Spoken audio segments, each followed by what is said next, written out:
There was a man who stood between two worlds, and in the space between them he found something that changed everything. His name was Alan Watts. He grew up in England in the 1930s, became an Episcopal priest in America, then gave up the priesthood and spent the rest of his life doing something harder, telling the truth. He took the deepest teachings of Eastern philosophy, Buddhism, Taoism, Zen, and translated them into a language the Western mind could actually hear. Not religious language, not mystical language, plain English. He had a voice like dark honey. He could take a concept that had confused scholars for centuries and explain it in 10 minutes in a way that made you say, "Yes, obviously. How did I not see that?" The first thing he wanted the West to understand was this: you are not your thoughts. Your mind produces thoughts the way your stomach produces acid. It is what it does.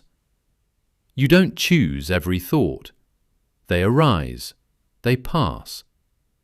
The self that you believe yourself to be, the internal narrator, the voice in your head saying, "I want, I fear, I am," that is not you.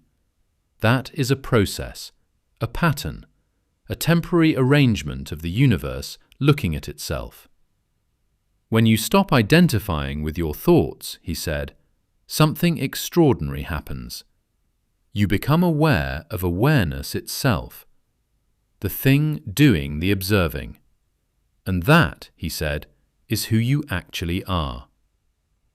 He called the ego a hallucination, not an insult, a precise description. We believe we are separate beings in a world of other separate beings, fighting for limited resources, competing for limited space, terrified of death because death ends us. But this is backwards, he said. You are not in the universe. The universe is doing you. He would ask, what would it mean to truly relax? Not just your body, your grip on control, your need to direct the future, your resistance to what is.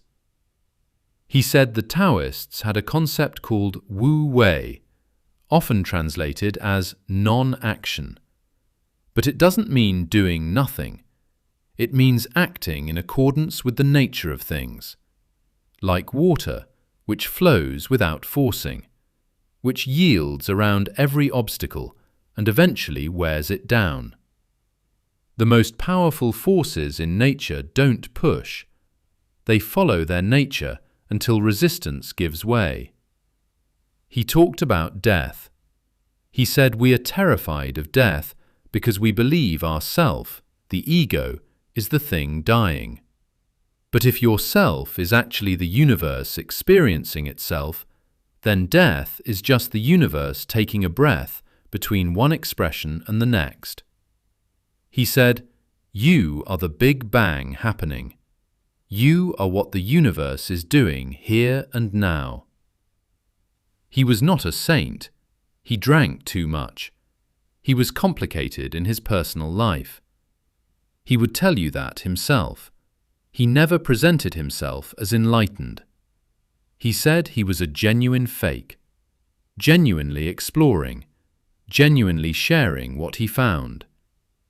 He died in 1973 in his houseboat in Sausalito, California. He left behind 500 hours of lectures, 30 books, millions of people whose relationship with reality he permanently changed. Today, clips of his voice play on YouTube, on podcasts, in the background of meditation apps, because what he said is still true. You have been running from something. Maybe it is death. Maybe it is failure. Maybe it is the feeling that there is something wrong with you that you haven't fixed yet. What if there was nothing to fix? What if the experience of being alive exactly as it is, right now, was enough?